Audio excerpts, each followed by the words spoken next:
আল্লাহ ওই ধানের জিম্মাদারি কে নেয়? আল্লাহ। আল্লাহ পাক রব্বুল আলামিন যদি ওই অর্থের জিম্মাদারি হয়ে যায়, কথা একটাই, বাক্য একটাই, চাওয়া, ইয়া উম্মতি ইয়া উম্মতি। আজকে সূর্য লক্ষ লক্ষ কোটি কোটি মাইল দূর থেকে আমাদেরকে তাপ দিতেছে। এই উত্তপ্ত গরমের মধ্যে 10 মিনিট 20 মিনিট আধা ঘন্টা খালি গায়ে খালি মাথায় দাঁড়িয়ে থাকার ক্ষমতা আপনার আমার নাই, বলেন ঠিক না বেঠিক? কিন্তু কিয়ামতের দিন বলা হয়েছে এই সূর্যটা আজকে একটা মুখ দিয়ে তাপ দিতেছে, সেই দিন 12 থেকে 14টা মুখ দিয়ে তাপ দিবে। শুধু এত দূরে নয়, 1 হাত থেকে 1.25 হাত মাথার উপরে আসবে। নাউজুবিল্লাহ পড়েন। 1.25 হাত মাথার উপরে আসবে। মাথার উপরে যখন তাপ দেওয়া শুরু করবে, বলা হচ্ছে মাথার মগজগুলো ভাতের মাড়ের মতো টকবক টকবক করা শুরু করবে। আল্লাহু আকবার। সেই দিনটা আমরা কিভাবে সহ্য করব? ওই দিনের কথা যদি কোনো আল্লাহর বান্দা এবং বান্দির অন্তর থেকে, মন থেকে একবার যদি নিজেকে জিজ্ঞেস করে যে সেই দিনটা আছে, বিশ্বাসটা তো করি আমরা তো বলি যে আমরা মুসলমান। মুসলমান অর্থই তো বিশ্বাস করা। আল্লাহর কথাকে বিশ্বাস করে, না দেখে আল্লাহকে বিশ্বাস করে, রাসূলকে বিশ্বাস করে, তার উপরে ঈমান এনেই তো আমরা মুসলমান হয়েছি। তাহলে ওই জিনিসগুলোকে আমরা কেন বিশ্বাস করি না? আর ওই বিশ্বাস যার অন্তরের ভিতরে আছে, এই ব্যক্তিটা কোনোদিন এক ওয়াক্ত নামাজ কাজা করতে পারে না। এই ব্যক্তিটা কোনোদিন মিথ্যা কথা বলতে পারে না। এই ব্যক্তিটা কোনোদিন সুদ ঘুষে লিপ্ত হতে পারে না। এই ব্যক্তিটা দিয়ে কোনোদিন এই দুনিয়াতে তাকে দিয়ে হারাম কাজে লিপ্ত হওয়া সম্ভব নয়, যদি ওই দিনের কথাটা তার স্মরণ হয়। তো সেই দিনও যে নবী উম্মতি উম্মতি বলে কাঁদবে, এই গুনাহগার উম্মতকে আমি জান্নাতে না নিয়ে যাওয়া পর্যন্ত আমি নবী জান্নাতে যাব না, সেই নবীর প্রতি আরেকবার সংক্ষেপে লাখো কোটি দরুদ আমরা পৌঁছিয়ে দেই। সকলে বলি সাল্লাল্লাহু আলাইহি ওয়াসাল্লাম। আরেকবার বলছি সাল্লাল্লাহু আলাইহি ওয়াসাল্লাম। আমি আল্লাহ পাকের পবিত্র কালাম থেকে একটা আয়াত তেলাওয়াত করেছি, রাসূলের অগণিত হাদিস থেকে সামান্য একটা হাদিস আমি তেলাওয়াত করেছি। এর সংক্ষিপ্ত আলোচনা আজকে জুমার আলোচনায় আমাকে বলা এবং আমাদের সকলকে শুনে যেন আমল করার তৌফিক আল্লাহ পাক রব্বুল আলামিন দান করে। সকলে বলছি আল্লাহুম্মা আমিন। আবার বলছি আল্লাহুম্মা আমিন। আল্লাহ রসুল সাল্লাল্লাহু আলাইহি ওয়াসাল্লাম বলেন, ওয়ালিযহাইরি কবরিল মুস্তাফা সাল্লাল্লাহু আলাইহি ওয়াসাল্লাম আশারু কারামাত। কোনো ব্যক্তি যে আমার গুনাহগার উম্মতেরা যারা আমার কবর জিয়ারত করলো, দুনিয়াতে থাকতেই আমি নবী বলছি ওই উম্মতের জন্য 10টি পুরস্কার আল্লাহ পাক রব্বুল আলামিন দান করে থাকে। বলেন সুবহানাল্লাহ। কয়টি পুরস্কার? 10টি পুরস্কার। এর আগে আমি বলেছিলাম যে নবীর যার সামর্থ্য থাকা সত্ত্বেও নবীর কবর জিয়ারত করার জন্য গেল না, আল্লাহর ঘর জিয়ারত করার জন্য গেল না, ওই ব্যক্তিকে আল্লাহ রসুল সাল্লাল্লাহু আলাইহি ওয়াসাল্লাম বলে কিয়ামতের দিন আমি তাকে উম্মত বলে পরিচয় দেব না। বলেন নাউজুবিল্লাহ।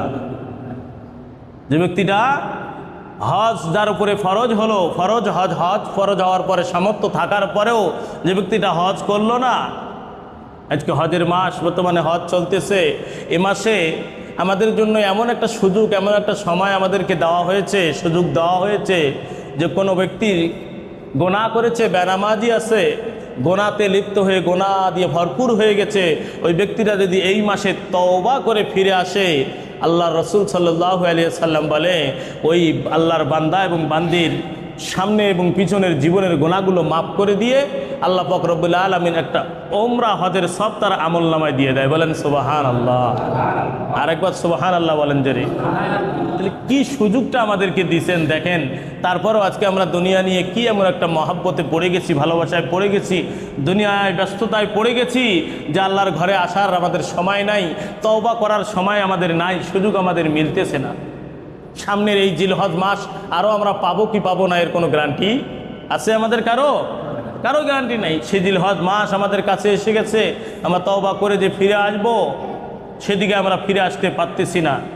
তাহলে আল্লাহ রসুল সাল্লাল্লাহু আলাইহি ওয়াসাল্লাম বলে যে ব্যক্তি আমার কবর জিয়ারত করার জন্য আসলো, আল্লাহ পাক রব্বুল আলামিন দুনিয়াতে তাকে 10টি পুরস্কার দিবে। কয়টি পুরস্কার? 10টি পুরস্কার দিবে। আল্লাহ পাক রব্বুল আলামিন বলে আল উলা ইউতা আলাল মারাতিব আসানিয়াতু ইয়াবলুগা আসনাল মাতালিব। যে ব্যক্তিটা মহানবী সাল্লাল্লাহু আলাইহি ওয়াসাল্লামের কবর জিয়ারত করে আসলো, আল্লাহ পাক রব্বুল আলামিন 10টি পুরস্কার তাকে দিবে। 1 নম্বরে যে জিনিসটা দিবে, আল্লাহ পাক রব্বুল আলামিন বলে ওই ব্যক্তিকে সুউচ্চ মর্যাদা দান করব দুনিয়ায় থাকতে। বলেন সুবহানাল্লাহ। মর্যাদা দান করনেওয়ালাকে আজকে তো আমরা মনে করি আমাদের টাকা পয়সা, বাড়ি গাড়ি, নারী সন্তান আদি এগুলো থাকলেই মনে হয় আমাদের উচ্চ মর্যাদা, আমাদের দান হবে উচ্চ মর্যাদা। কত ব্যক্তি আছে এরকম, কত টাকাওয়ালা, কত কোটিপতি, যার কোনো দুনিয়াতে কোনো সমাজের মধ্যে কোনো মর্যাদাই নেই। কি বলেন, ঠিক না ঠিক? কত মানুষ আছে আবার কিছুই নাই, আল্লাহ পাক রব্বুল আলামিন তাকে কিছুই দান করেনি, কিন্তু সমাজের মধ্যে আল্লাহ তাআলা তাকে উচ্চ মর্যাদা দান করছেন। এরকম ব্যক্তি আছে কি আছে না? তাহলে 1 নম্বরে আল্লাহ পাক রব্বুল আলামিন যেটা বললেন কি করবে, ওই ব্যক্তিকে উচ্চ মর্যাদা দান করবে। 2 নম্বরে আল্লাহ পাক রব্বুল আলামিন তার মনস্কামনা সিদ্ধ করে দিবে, মনস্কামনা শুদ্ধ করে দিবে। বলেন সুবহানাল্লাহ। মনস্কামনা মানে মনের মধ্যে যে নিয়ত আছে, মনের মধ্যে যে আশা আছে, এই আশাগুলো আল্লাহ পাক রব্বুল আলামিন তার পূর্ণ করে দিবে। বলেন সুবহানাল্লাহ। 3 নম্বরে বলা হয়েছে আস-সালিসাতু কদাউল মাআরিব আর রাবিআতু ইয়াজলুল মাওয়াহিব। 3 নম্বরে আল্লাহ পাক রব্বুল আলামিন বলে আকাঙ্ক্ষার বস্তু হাসিল করে দিবে। ওর মনের মধ্যে, তার অন্তরের মধ্যে যে আকাঙ্ক্ষা আছে, অন্তরের মধ্যে যে আশা আছে, এই আশা, এই মনের কথাগুলো কে জানে? পৃথিবীর কেউ যদি না জানে বলেন তো কে জানে? আল্লাহ পাক রব্বুল আলামিন কিন্তু জানে। মনের মধ্যে যে আশা করেছি, আকাঙ্ক্ষা করেছি, আল্লাহ পাক রব্বুল আলামিন বলে 3 নম্বরে আমি আল্লাহ তার মনের আকাঙ্ক্ষার বস্তু, যে বস্তুটাই সে মনের মধ্যে আকাঙ্ক্ষা করেছে, যে জিনিসটাই আকাঙ্ক্ষা করেছে, ওই জিনিসটা আমি আল্লাহ তাআলা তারা হাসিল করে দেব। বলেন সুবহানাল্লাহ। 4 নম্বরে বলা হয়েছে আর রাবিআতু ইয়াজলুল মারাহিব। 4 নম্বরে আল্লাহ পাক রব্বুল আলামিন বলে আল্লাহর অনুগ্রহ প্রাপ্তি, আল্লাহর অনুগ্রহ প্রাপ্তি ওই বান্দাকে করে দিবে।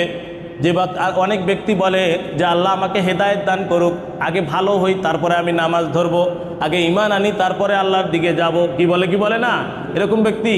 আল্লাহ পাক রব্বুল আলামিন বলছে ওই ব্যক্তিটা যে হেদায়েতের পথে চলবে, ভালো কাজ করবে, ভালো কিছু করবে, এর দায়িত্ব আমি আল্লাহ পাক রব্বুল আলামিন 5 নম্বরে 4 নম্বরে আমার অনুগ্রহ তার উপরে আমি দান করে দেব। বলেন সুবহানাল্লাহ। আর আল্লাহ তাআলার অনুগ্রহ যদি কোনো মানুষের উপরে থাকে, কোনো ব্যক্তির উপরে থাকে, ওই ব্যক্তি কোনোদিন খারাপ কাজ করতে পারে না, খারাপ পথে যাইতে পারে না। 5 নম্বরে আল্লাহ পাক রব্বুল আলামিন বলে আল খামিসাতুল আমনু মিনাল মাআতিব। আল্লাহ পাক রব্বুল আলামিন বলে যে শান্তি হাসিল করে দেব ওই ব্যক্তিটাকে, দুনিয়ার মধ্যে কি করে দেব? তার শান্তি হাসিল করে দেব। আজকে কত বাড়িওয়ালা, টাকাওয়ালা, দুনিয়াতে অনেক আট্টালিকার মালিক, কিন্তু অন্তরের মধ্যে শান্তি নাই। কি ভাই আছে কি আছে না এরকম? কত ব্যক্তি আছে, কিন্তু আল্লাহ পাক রব্বুল আলামিন শান্তি দেওয়ার মালিক। আল্লাহ পাক রব্বুল আলামিন বলে দুনিয়াতে ওই ব্যক্তিটাকে শান্তির মধ্যে রাখবো, তার শান্তি হাসিল করে দেব। আর শান্তি হাসিল করে দেব কখন? ওই ব্যক্তিটা যদি আমার নবীর কবর জিয়ারত করে আসতে পারে। 6 নম্বরে দোষমুক্ত অবস্থান থাকা। আল্লাহ পাক রব্বুল আলামিন তার যে দোষ আছে, তার যে ত্রুটি আছে, বলেন তো দুনিয়াতে কোনো মানুষ আছে দোষ ত্রুটি ছাড়া? দোষ ত্রুটি ছাড়া এমন কোনো মানুষ আছে? দোষ ত্রুটি ছাড়া এমন কোনো মানুষ নাই। কিন্তু আল্লাহ পাক রব্বুল আলামিন বলে আমি তার দোষ ত্রুটিগুলো সমস্ত কিছু দূর করে দেব, তাকে দোষ ত্রুটি হিসাবে দুনিয়ার মধ্যে রেখে দেব। বলেন সুবহানাল্লাহ।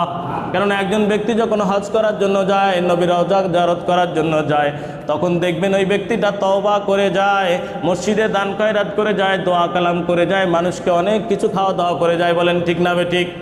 ওখান থেকে যখন তওবা করে আসে, আল্লাহ তাআলা যদি কবুল করে ওই ব্যক্তিটাকে দোষ মুক্ত জীবন গড়ার তৌফিক দান করে দিবে। বলেন আল্লাহুম্মা আমিন।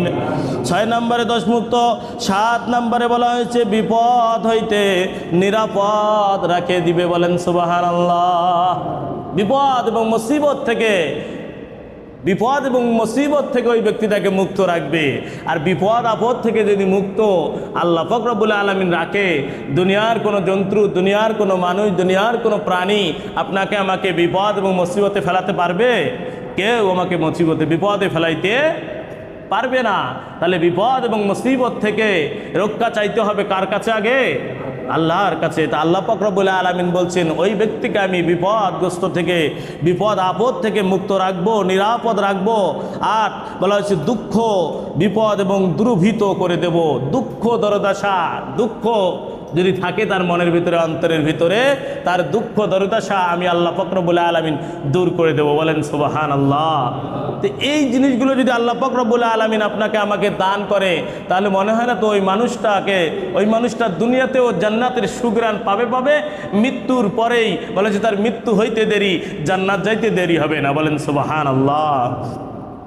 এবার 9 নম্বরে বলা হয়েছে আখিরাতের পূর্ণ লাভ, এবং 10 নম্বরে পূর্ব পশ্চিম উভয় দিকে মালিকের অনুগ্রহ প্রাপ্তি করে দেব। বলা হয়েছে পূর্ব পশ্চিম, মাগরিব থেকে মাশরিক পর্যন্ত ওই ব্যক্তি আল্লাহ পাক রব্বুল আলামিনের অনুগ্রহ প্রাপ্তি হয়ে যায়। ওই বান্দাটা কিভাবে চলবে, কিভাবে ফিরবে, আল্লাহ পাক রব্বুল আলামিন তার দায়িত্ব নিয়ে নেয়। বলেন সুবহানাল্লাহ।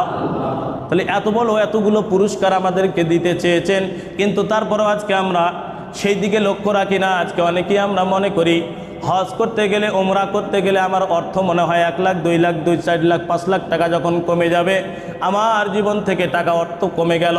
কিন্তু না, আল্লাহ রাসূল সাল্লাল্লাহু আলাইহি ওয়াসাল্লাম বলে হজ করার জন্য যে ব্যক্তি অর্থ ব্যয় করলো, যে সময় ব্যয় করলো, যে কষ্ট করলো, আল্লাহ পাক রব্বুল আলামিন নিজ দায়িত্ব নিয়ে নেয় তার ওই অর্থকে বাড়িয়ে দেওয়া। বলেন সুবহানাল্লাহ।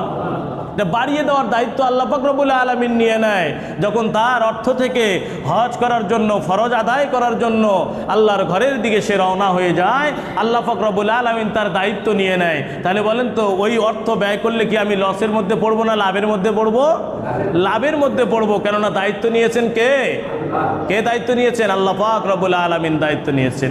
আর আল্লাহ পাক রব্বুল আলামিন পবিত্র কোরআনের মধ্যে বলেন ইন্নী মাআকুম লাইন আকামতুমুস সালাতা ওয়া আতাইতুমুজ যাকাতা ওয়া আমানতুম বিরাসূলি ওয়া আযযারতুমুহুম ওয়া aqradtumuল্লাহু করদান হাসানা। আল্লাহ পাক রব্বুল আলামিন বলে বান্দারে তোমরা নামাজ কায়েম করো আর যাকাত প্রদান করো। নামাজ কায়েম করো আর যাকাত প্রদান করো, যাকাত প্রদান করো, যাকাত আদায় করো। এই যাকাত আদায়ের কথা আজকে আমরা এমন একটা সময়, আমাদের এমন একটা জামানা আমাদের কাছে এসে গেছে, যদিও আমরা তো যাকাতের কথা কোনো চিন্তা ভাবনা করিও না, যদিও একটু করি, তাহলে রমজান মাস আসলে রমজানের শেষে দেখা যায় কেউ দেয়, কেউ দেয় না।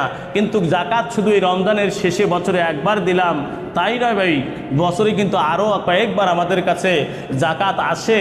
যেমন এই যে ধান আমরা বাড়ির মধ্যে উঠেছি, এই ধানের মধ্যে আমাদের জাকাতুল ওশর আছে। জাকাতুল ওশর আছে যে মানুষগুলো 200 মন, 400 মন, 500 মন ধান আমরা বাড়ির মধ্যে তুলেছি।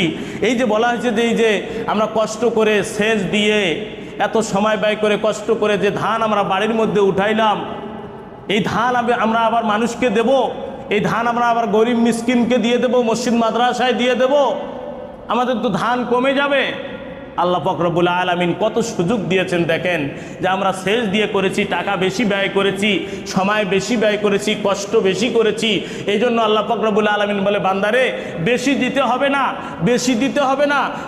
1 মন ধান তুমি বাড়ির মধ্যে পেয়েছো, ওই 1 মন থেকে আধা সের অথবা আধা কেজি, মানে হাফ কেজি ধান তুমি আমার রাস্তায় দিয়ে দাও। আল্লাহু আকবার বলেন। কতটুক? Half KG. 1 মন ধান থেকে যদি হাফ কেজি ধান যদি দেওয়া হয়, তাহলে 100 মন ধান থেকে কতটুক ধান আমার যায়? আর এই যে সামান্য ধান আমরা আল্লাহ রাস্তায় যখন দিলাম, জাকাতুল ওশর আমরা যখন দিয়ে দেব, গরিব মিসকিনকে যখন দিয়ে দেব, মসজিদ মাদ্রাসায় যখন দিয়ে দেব, এর জন্য সুসংবাদ কি? আল্লাহ পাক রব্বুল আলামিন বলে বান্দারে ওই যে অর্থ থেকে তুমি যাকাতুল ওশর দিলে, আমি আল্লাহ পাক রব্বুল আলামিন তোমার ওই অর্থের জিম্মাদারি নিয়ে নিলাম। বলেন সুবহানাল্লাহ। ওই অর্থের জিম্মাদারি কে নেয়? আল্লাহ। ওই ধানের জিম্মাদারি কে নেয়? আল্লাহ। আল্লাহ পাক রব্বুল আলামিন যদি ওই অর্থের জিম্মাদারি হয়ে যায়, তাহলে আমার আর কোনো চিন্তা থাকবে না ওই অর্থ নিয়ে। কিন্তু ভাই এই যে সামান্য একটু যাকাতুল ওশরের এই সামান্য ধান, হাফ কেজি ধান আমার 1 মণ ধানের মধ্যে দিয়ে ওই ধানটাকে আমরা হারাম করে ফেলতেছি, ওই অর্থটাকে আমরা হারাম করে ফেলছি। এই জাকাতের ধান যদি কারো ভিতরে থাকে, জাকাতুল ওসরের ধান যদি কারো ধানের মধ্যে থাকে, 200, 400, 500 মণ ধানের মধ্যে যদি এই ধান মিশ্রিত হয়ে যায়, শুনে নেন আপনার ওই ধান আপনার জন্য হারাম। আপনার শরীরে ওইটা খেয়ে যদি কোনো রক্ত প্রশোধিত হয়, রক্ত হয়, সেই রক্তটাও হবে জাহান্নামের জন্য। বলেন নাউজুবিল্লাহ, আরো জোরে বলেন নাউজুবিল্লাহ। এই জন্য আমাদেরকে হিসাব করতে হবে, আমি কতটুক পেয়েছি ধান, এই ধানের ওসর আমাকে দিতে হবে। কেননা জাকাতুল ওসর এটা আমার দেওয়ার জন্য আমার জন্য ফরজ, এটা আমার ইতিম মিসকিন গরিব অসহায়দেরকে মসজিদ মাদ্রাসার মধ্যে আমাকে বিলীন করে দিতে হবে। আবার অনেকেই এমনই অবস্থা করে যে মাদ্রাসায় দেওয়ার সময় এই যে সামান্য একটু করে দিয়েছে, একটু একটু করে দিয়েছেন, এই যে সামান্য এইটুকু দেওয়াতেই হিসাব করে ফেলে যে না 2, 4, 5টা তো দিয়েই দিছি, এগুলো তো মনে হয়ে গেছে। কিন্তু না, বাড়ির মধ্যে গিয়ে আপনার যতটুকু ধান আপনি পেয়েছেন, এই ধানকে আপনি একত্রিত করে এই ধানের মধ্যে আপনাকে খাতা নিয়ে হিসাব করতে হবে যে 1/2 কেজি করে ধান যদি মনে আমার আসে, এই মনে 1/2 কেজি করে ধান আসলে 100 মণ ধান থেকে আমি কতটুকু ধান আমাকে দিতে হবে, এটা আমাকে হিসাব করে যখন আমি দেব, তখন আমি ধানের এই সম্পত্তির এই ধনের জিম্মাদারি কে হবেন? আল্লাহ পাক রব্বুল আলামিন হয়ে যাবেন। কিন্তু ভাই সামান্য এই এতটুক ধান, এটা যদি আমরা হয়তো বা বলতে পারেন হুজুর এটা আমি দেব, আল্লাহ পাক রব্বুল আলামিন তোমার জমির মধ্যে এই ধানটা বৃদ্ধি করে দিয়েছেন, যে বান্দা আমার যে বৃদ্ধি করে আলাদা বাড়তি করে যে ধানটা দিবে, এই ধানটা আল্লাহ পাক রব্বুল আলামিন বৃদ্ধি করেই দিয়েছেন। কিন্তু আসলেই অনেকেই আমরা বুঝি না, এই সম্পত্তি পাওয়ার পরে ধান যখন বাড়ির মধ্যে এসে যায় তখন মনে করি যে এটা আমার, এটা আমার। কিন্তু যতই আপনি 200, 400 মণ 500 মণ ধান বাড়ির মধ্যে রেখে মৃত্যুবরণ করেন, কবরের দিকে একটু রওনা করেন, একটু চোখ দুটো বন্ধ করেন, দেখেন ওই ধান আর আপনার আছে কি না? থাকবে ভাই, থাকবে? আর ওটা থাকবে না। কিন্তু ওখান থেকে এই যে জাকাতুল ওসর যেটা আপনি আদায় করলেন, এটা আপনি ইতিম মিসকিন গরিব অসহায় মসজিদ মাদ্রাসা সকলের হকও আদায় করলেন, দ্বিতীয় নম্বরে আপনার জন্য আপনি জমা রেখে দিলেন। বলেন সুবহানাল্লাহ। আপনি মৃত্যুবরণ করে কবরে যাবেন, আখিরাতে কিয়ামতের দিনেও বলা হয়েছে এই ধান, এই সম্পদ, এই সম্পদের জিম্মাদারি আল্লাহ পাক রব্বুল আলামিন হয়ে গেছেন, এটার হিসাবদারিও আল্লাহ পাক রব্বুল আলামিন হয়ে যাবে।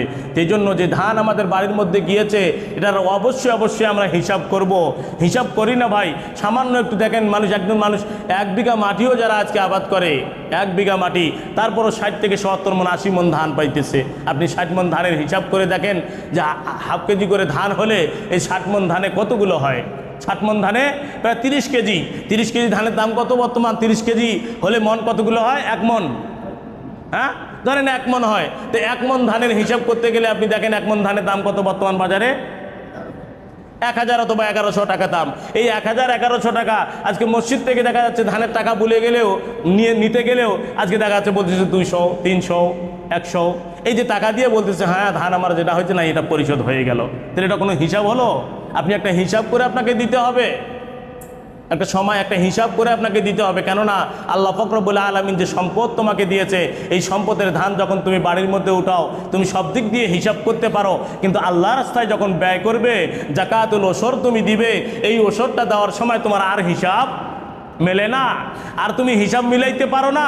তোমার ওই সামান্য এই একটু সম্পদ ধান, ওই ধানের থেকে বের না করে সমস্ত ধানগুলোকে তুমি যে হারাম করে ফেললে, সমস্ত সম্পদগুলোকে যে তুমি হারাম করে ফেললে, এই হারাম সম্পদ ভক্ষণ করার পরে তোমার শরীরের মধ্যে যে গোস্ত হবে, রক্ত হবে, এগুলো জাহান্নামের খোরাক হয়ে যাবে। বলেন নাউজুবিল্লাহ। এই জন্য আমরা হিসাব করব অবশ্যই। 1 নম্বরে আল্লাহ পাক রব্বুল আলামিন এই জন্য বলছেন যে তোমরা নামাজ কায়েম করো। নামাজ কায়েম করার পরে কোনো ব্যক্তি যদি জাকাত প্রদান না করে, জাকাত দান যদি না করে, তাহলে ওই ব্যক্তিটা নামাজ আদায় করে শুধু জান্নাতের ভাগী হতে পারবে না। তাহলে নামাজ কায়েম করার পরে আমাকে কি করতে হবে? জাকাত প্রদান করতে হবে। আল্লাহ পাক রব্বুল আলামিন আমাদের সকলকে সঠিক নিয়ম কানুন মেনে আল্লাহ পাক রব্বুল আলামিনের সম্পদ থেকে আমাদেরকে যেমন জাকাতুল ওসর আদায় করার তৌফিক দান করে, সকলে বলছে আল্লাহুম্মা আমিন। আমাদের পরিবারের মধ্যে, গোষ্ঠীর মধ্যে, এলাকার মধ্যে সকলকে যেন আমাদের নামাজ প্রতিষ্ঠিত করা, নামাজ কায়েম করার তৌফিক দান করে, সকলে বলছে আল্লাহুম্মা আমিন। ওয়া আখির দাওয়ানা